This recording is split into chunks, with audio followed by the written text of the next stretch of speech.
Hello everyone, today we are going to start our next chapter of environment education, noise and microbial pollution, शोर ਅਤੇ जीवाणु प्रदूषण। सो साडा पहला प्रश्न है, आवाज़ प्रदूषण अधिनियम किस साल लागू किया गया सी?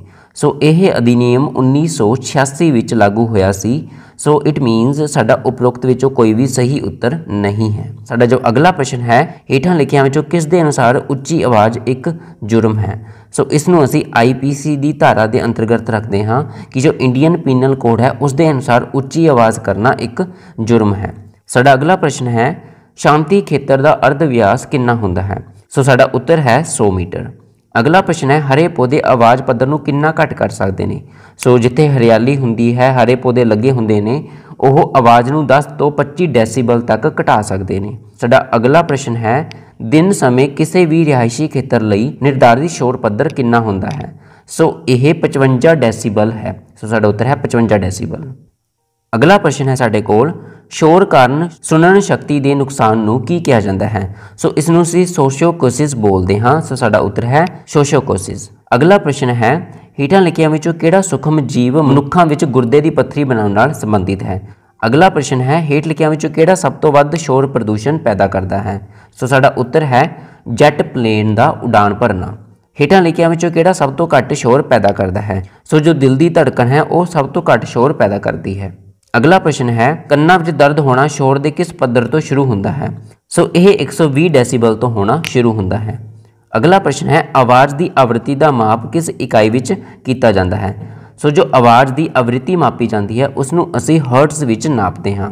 अगला प्रश्न है, लगातार 90 तो 100 डेसीबल के शोर पद्धर नाल की हुंदा है? सो इस नाल बोलापन, मानसिक तनाव, चिड़चिड़ापन उपरोक्त सारे ही हुंदे हन। अगला प्रश्न है, उम्र कारण सुनन शक्ति के नुकसान नूं की कहा जाता है? सो इसनूं असीं प्रेसबाइक्यूसिस बोलते हैं। सो साडा उत्तर है प्रेसबाइक्यूसिस। अगला प्रश्न है, हेठ लिखियां विचों आवाज़ के माप की इकाई किहड़ी है? सो इसकी इकाई डेसीबल है। सो एक प्रश्न इत्थे ध्यान देने योग है कि जो आवाज़ के माप की इकाई है, मतलब जो आवाज़ नूं मापिया जाता है उसनूं डेसीबल विच मापिया जाता है, पर जो इसकी जो आवृत्ति नापी जाती है वह हर्ट्ज दे विच नापी जाती है। सो दोनों विच फर्क है। अगला प्रश्न है साडे कोल, हेठ लिखियां विचों किहड़ा टाइफाइड बुखार का कारण है? सो साडा उत्तर है इस विच बैक्टीरिया। सो सालमोनेला टाइफी नाम के बैक्टीरिया तो टाइफाइड होंदा है। अगला प्रश्न है, हेठ लिखियां विचों किस कारण मलेरिया होंदा है? सो जो मलेरिया है वह मादा एनोफ्लीज मच्छर तो फैलता है। अगला प्रश्न है साडे कोल, डेंगू किस कारण होंदा है? सो यह मादा एडिज नाम के मच्छर तो फैलता है कि जो एडिज नाम का मच्छर है फीमेल, उस तो यह डेंगू फैलता है। अगला प्रश्न है, हेठ लिखियां विचों किहड़ा शोर प्रदूषण का एक मुख्य स्रोत है? यातायात के वाहन, संगीतक यंत्र, भारी मशीनरी। सो यातायात के वाहन और भारी मशीनरी दोनों ही शोर प्रदूषण पैदा करते हैं।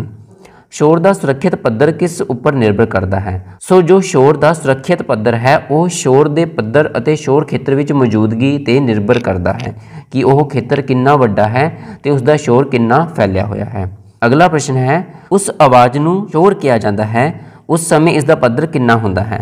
सो अगर आवाज़ का पद्धर 80 डेसीबल है तो इसनूं असीं शोर की कैटागरी विच कहांगे।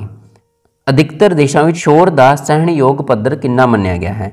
अधिकतर देशों में शोर का सहनयोग पद्धर 35 तो 45 डेसीबल रखा गया है।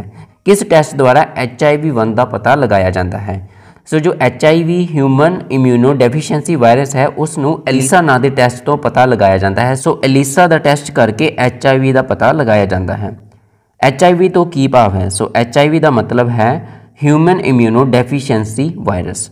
अगला प्रश्न है, हेठ लिखियां विचों किस करके पीलिया होंदा है? सो एक वायरस है हैपेटाइटिस नाम का जिस तो पीलिया होंदा है।